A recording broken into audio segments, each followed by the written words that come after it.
Hai, Assalamualaikum. Saya MDCD Muhammad Jusli atau dikenali sebagai Cikgu Jusa. Hai, saya MDCD Siti Jamalia. Boleh panggil saya Lia. Memang kita tahu bahawa kita kena percaya dulu dan kita pasti miliki apabila kita susuli dengan tindakan. Tapi apa yang paling penting dekat sini ialah untuk mencapai apa-apa leadership seminar, selain daripada kita percaya, kita kena ada satu mindset. Mindset kita kena betul yang kita ni betul-betul nak.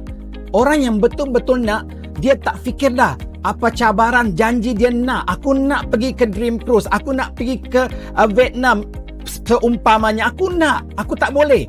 Jadi apabila kita nak dekat situ, kita kena buat lagi satu perkara, iaitu gempur dulu, atur kemudian. Jangan tangguh. Apabila kita menggempur dan kita tahu apa matlamat yang kita nak, kemahuan yang cukup jelas, saya yakin dan percaya anda sentiasa berhubung dengan upline anda untuk review bagaimana nak setiap bulan penetapan matlamat. Capai tak bulan ni? Berapa lagi yang kurang untuk capai pada bulan berikutnya? Dah 3 bulan berlalu, tinggal berapa lagi aku nak capai? Kalau itulah yang kita buat dan kita betul-betul nak, saya yakin dan percaya kita bukan lagi 10 orang, 20 orang. Anda boleh bawa seramai mungkin, dan betul. Kita boleh dalam trip ini beratus-ratus orang untuk bersama-sama ke leadership seminar bersama Healthy Way pada trip akan datang.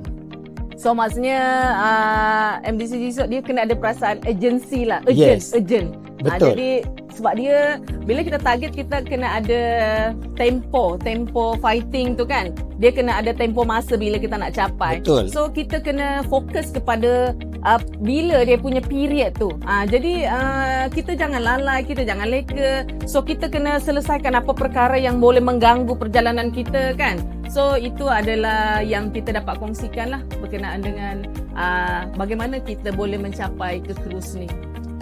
Kami sentiasa bersedia untuk all out.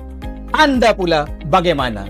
Dengan berprinsipkan percaya dulu, miliki kemudian, gempur dulu, atur kemudian. We do the best, Allah do the rest. Oh yes.